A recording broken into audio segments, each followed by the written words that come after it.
2001년 10월 14일 비디오 가게 앞에 잠시 차를 세운 강모 씨의 차량이 순식간에 도난당했다. 그리고 며칠 뒤 대전 대덕구 송촌동에서 순찰을 돌던 경찰관이 신원을 알 수 없는 자가 운전하던 차에 치인 뒤 권총과 공포탄 한 발, 실탄 4발을 탈취당하는 사건이 벌어진다. 2달 뒤인 2001년 12월 21일 마침내 대전광역시 서구 둔산동 KB국민은행 둔산 지점에서 은행 강도 사건이 발생한다. 사건이 발생한 2001년 12월 21일 3억 원이 들어있는 돈가방 2개를 싣고 가던 현금 수송차가 목적지인 은행 지하 주차장에 도착하여 주차하고 있었다. 당시 차에는 현금 출납 담당자와 청원경찰, 운전기사가 있었다. 그런데 검정색 그랜저 XG 승용차를 타고 갑자기 나타난 범인들이 현금 수송차를 가로막고 차에서 2명의 범인이 나왔는데 그중 한 명이 권총을 손에 들고 있었다. 한국에서는 총기 소지가 불법이기 때문에 권총을 소지한다는 것은 굉장히 특이한 일이다. 심지어 총알을 조사한 결과 경찰용 리볼버의 총탄이었다고 한다. 조사 결과 차량은 수원에서 도난 신고가 접수되어 있던 차량이었고 권총은 2달 전 대덕구 송촌동에서 순찰하던 경찰관이 탈취당한 것으로 확인됐다.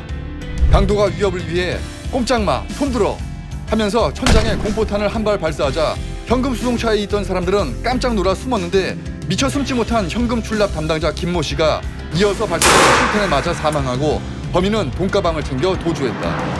범인들이 3억 원을 챙겨 달아나기까지 걸린 시간은 불과 3분 정도였다고 한다.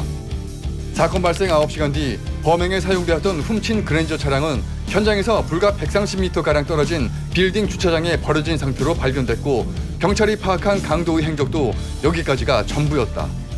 수사가 진행되면서 목격담이 이어졌는데 그중 유력한 제보는 범인들이 훔친 차를 탄 채로 썬팅지를 구매했다는 것이었고 실제 발견된 차량에서 여러 개의 썬팅지가 덧대어진 것이 확인되었다. 끈질기게 탐문하던 경찰은 약 8개월 뒤인 2002년 8월 친구 사이인 21살 송모 씨 등 3명을 유력한 용의자로 지목하여 집중적으로 수사했고 드디어 3명 중 2명의 자백을 받아내게 된다. 그러나 탈취된 현금과 권총 등 직접 증거를 확보하지 못하게 되면서 결국 검찰이 청구한 구속영장을 법원이 기각하여 석방시켜줄 수밖에 없었다. 사망한 현금 출납 담당자인 김모 씨는 당시 국민은행에서 과장으로 근무 중이었고 사망 이후 무려 12년간이나 직원들이 고인을 참배하러 갔을 정도로 인망이 두터웠다고 한다. 이 사건 뒤에 전국적으로 유사하게 현금 수송차를 노린 범행이 잇따랐다고 한다. 2003년 1월 현금 4억 7천만 원이 탈취당한 대전 은행동 사건과 같은 해 9월 현금 8억 7천만 원을 탈취당한 대전 태평동 사건 등은 이 사건의 범인들이 개입한 연쇄 범행으로 추정되었지만 모두 범인 검거에는 실패했다.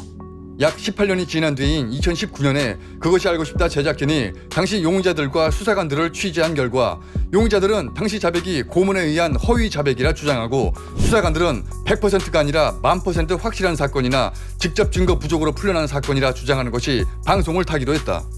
결국 이 사건은 현재까지도 미제 사건으로 남아있다.